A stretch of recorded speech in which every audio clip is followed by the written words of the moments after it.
Hi, I'm Karen from County Fairgrounds USA, countyfairgrounds.net. Welcome to today's podcast. And I believe I have Gail Mirabella of the Dynamo Dogs on the line with me. Yes, hi, how are you? Do you want to tell us, Gail, what the Dynamo Dogs is and how long you've been doing it? Sure. The Dynamo Dogs is a high-energy, family-fun dog act or show, you could call it. We do everything. It's a variety act. So we do everything from hoop tricks to high jumps to frisbee, some agility stuff. Let's see, I started doing this professionally back in 2006 when I got picked up with Ring Brothers and Barnum and Bailey Circus.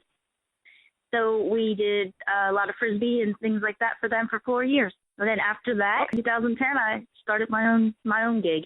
So what kind of dogs do you use?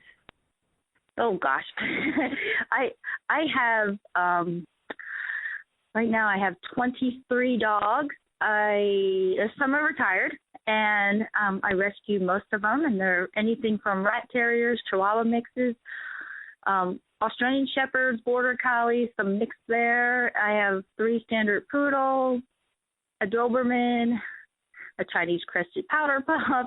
I have a whole menagerie of different breeds of dogs.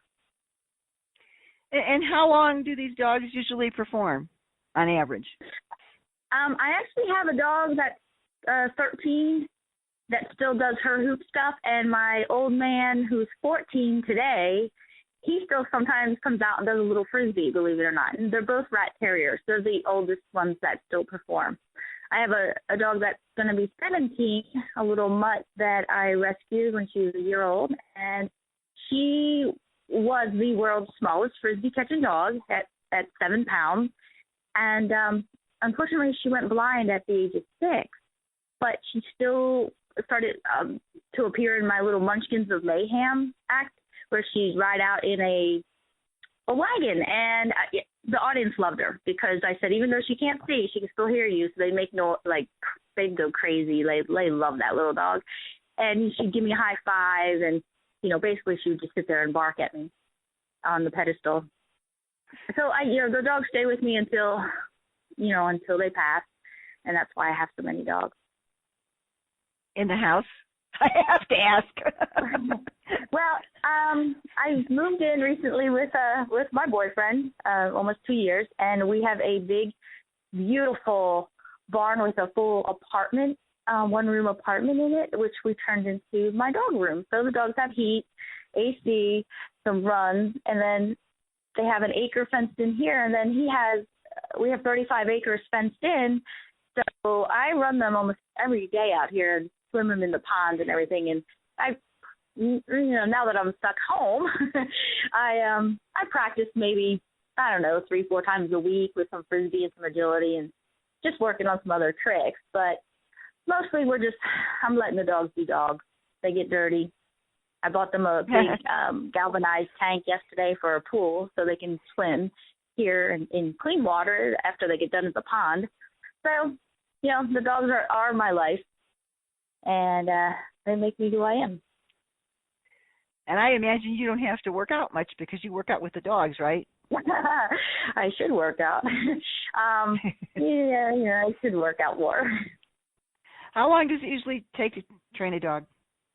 It depends on the dog. Some of the dogs I've rescued, for instance, my little Border Collie, Kate, which I spelled K and the number 8, she is phenomenal. She was pulled from a shelter, and I got her through a rescue group up in New York.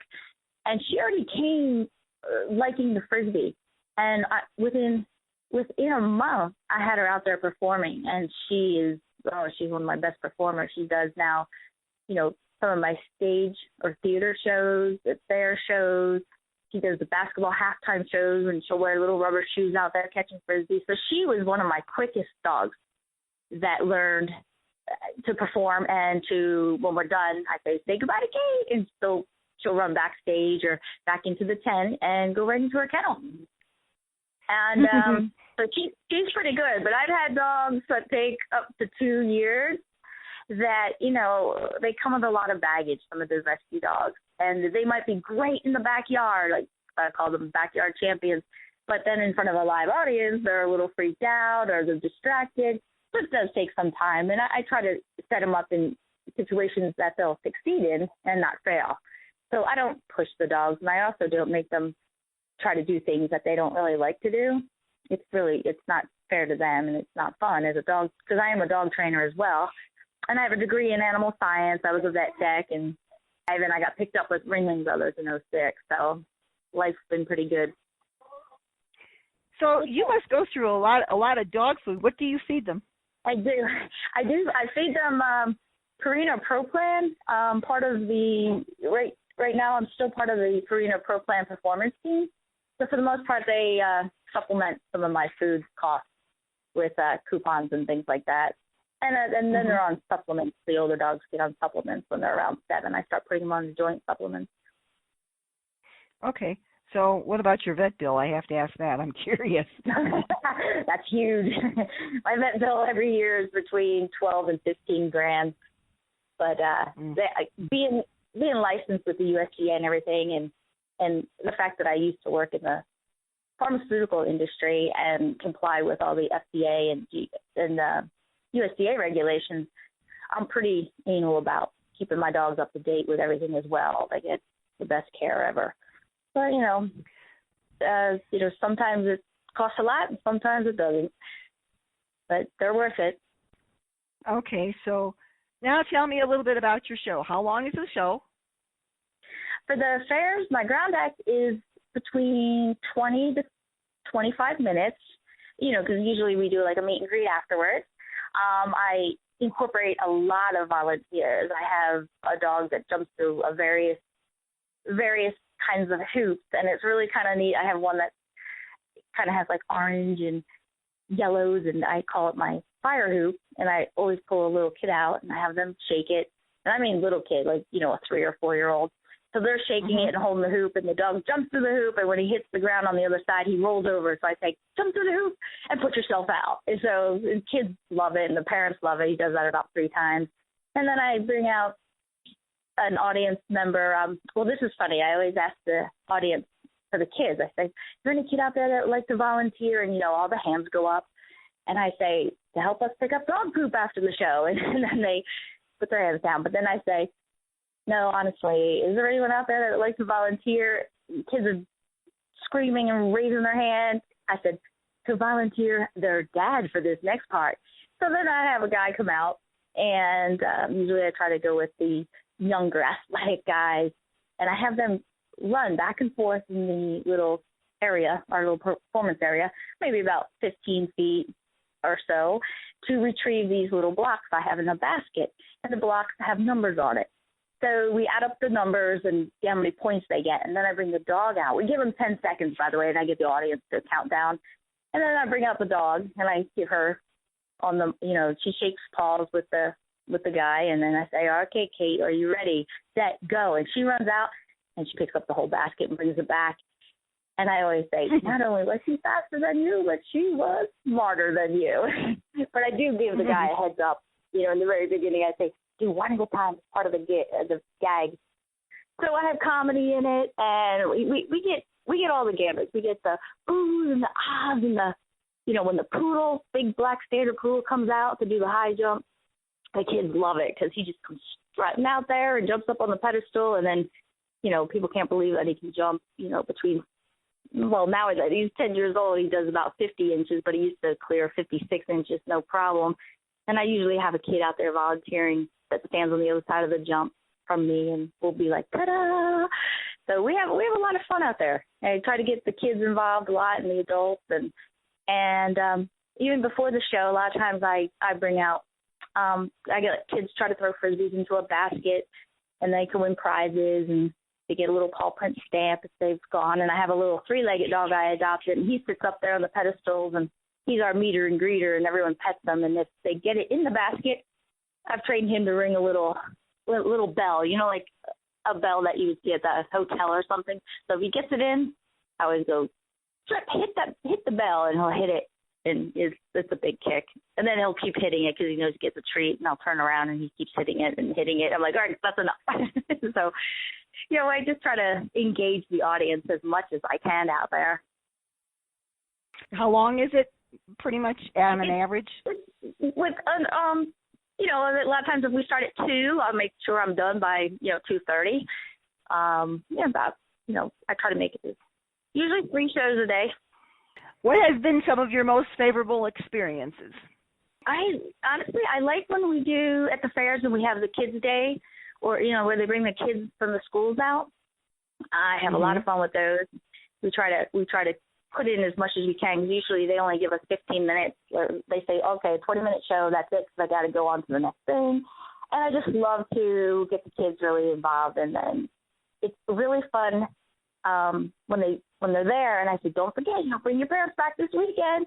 And sure enough, they'll show up and be like, hey, we saw your show. I brought my mom and dad this time. And it's really, that's what it's all about for me. It's like really getting the families involved, and I love hearing the stories. That's the other thing we do a lot with afterwards. The meet and greets is everybody has a story to tell about their dogs, about their own dogs. So, we're real receptive to that too. And they can pet my dogs. My dogs are out there. I usually have like 5 or 6 dogs out there, and they jump up on certain pedestals up along our perimeter fencing, and kids can pet them, and we just have a lot of fun with that. Okay. Is there any place that you would like to perform that you haven't been able to? Well, I'm based in North Carolina, and I would love to hit up some of these North Carolina fairs. It's really tough sometimes, because a lot of the fairs here in North Carolina go through certain agencies, and they'll only book, they'll book their stage, the big music acts, and then they'll book their ground acts. So it's kind of hard to get in, what I mean? It's like hard to get in. I love the North Carolina fairs are always in the fall, and that's what I would prefer. I mean, summer fairs are great, don't get me wrong, but it's tough sometimes when it's like 100+ degrees out there, and it's in the big thunderstorms and come in, and it's just it's scary sometimes, because I'm out in a trailer. We're self-contained in our trailer, and I'm out there with like 20-some dogs. Don't let a tornado come. So, that's the way it is, though. So you bring all your own stuff, right? Absolutely. We're totally self-contained. I bring one trailer. It's my backdrop as well. It's just a bright orange trailer. I have a purple awning that comes out. Our show colors are purple, orange, and black, and have big banners that match it. And the perimeter fencing is real nice and tight, and it's white. It's nice and clean and everything. And, sound system, all that stuff I bring. And a lot of times, if there's a sponsor for the fair, or they're sponsoring my act, so to speak, they'll give me a banner, and if it fits good enough, I always put it up, but if it fits nicely in the high jump, that's always a crowd pleaser. Like when the sponsor's banner is our high jump, and you have a dog jumping 4 feet high over the banner or whatever. But, I try to promote all that stuff as well. Okay, so how much space do you need? My footprint would include the trailer. My show arena the trailer is 8 by 24, and then the awning, and then the fencing I can, and then, and I definitely, on the other side of the trailer, that's our door to, I call my trailer the mullet, because it's party in the back and business in the front. So we live out of it on one side and work out of it on the other side. So I do need to set up a pen according to, the USDA regulations. I set up a dog pen on the other side. And a lot of times when they're out there, like in between shows, they're hanging out. I put little baby pools out for them to swim in or play in, and I get people coming over all the time, and a lot of times I'll let them come up to the fence, and they'll be reaching in and petting all the dogs. My dogs love it. They thrive on that. And I tell you what, they sleep so good after we do a day of shows.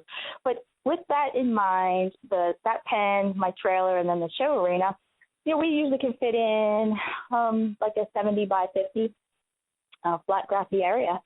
And like I said, we do stage as well. We've done a few fairs where they put us up on a stage, and that's fine too, as long as the stage is at least 12 feet wide, and I prefer 20 feet long. It's just hard to do Frisbee and stuff like that on the stage if it's shorter than 20. But, if it's deep, at least 12 feet deep, I can squeeze everything up there. Because we do come with our own rolled matted carpet as well. I travel with all that stuff. How do you pick the names for these dogs? It's another thing. Well, it's funny because my poodle, I called him Joker because people were always like, "You're joking me, you got a poodle." So I'm like, "Oh, I'm named Joker." And then the second poodle I named him Jester. And then I just got a female one last year, and she's Jada. So they're all J's. And then I had my main Australian Shepherds from the last 20 years that I've been doing Frisbee was Austin. I bred him once and kept his son, named him Houston. Bred him once, kept his son, named Dallas. Dallas was my main dog for Ringling Brothers. He's appeared on a lot of their billboards and things like that. And then I bred Dallas, and I kept Laredo. So that was a whole theme I did. And then I have a lot of, like, Topper, the showstopper, is my old rat terrier. That's was cute. Definitely the showstopper. And then his son, like, I bred him, and I kept a little male from him, and that's Teaser, the crowd pleaser. And he is my number one dog right now for Frisbee. Plus, he's small enough that I can fly him. Yeah, so I have, like, a keeper, seeker. I've got all kinds. Tripper's my three-legged dog. Trip, you get it for free. And Jada, like I said, is my poodle. My red Doberman is Prada, like the Devil Wears Prada. It's a long time how do you remember all these names? I don't know. Well, sometimes I get confused. I'm out there and I'm like, "Come on, guys, let's go." And I'm like, "Okay, all dogs, just come." they all know their names. And it's funny, I know I know all their barks too. And they could be in the backyard or something. I hear them. I'm like, "All right, Charlotte, be quiet," and something. And people are always amazed by that. They're like, "How do you know their bark?" I'm like, "Well, there's like kids. I'm with them 24/7, basically." So yeah. I travel in I like to say this too because I know the USDA loves this about me, is that I have a big full-size van, and I have it outfitted with crash-tested approved kennels for the dogs.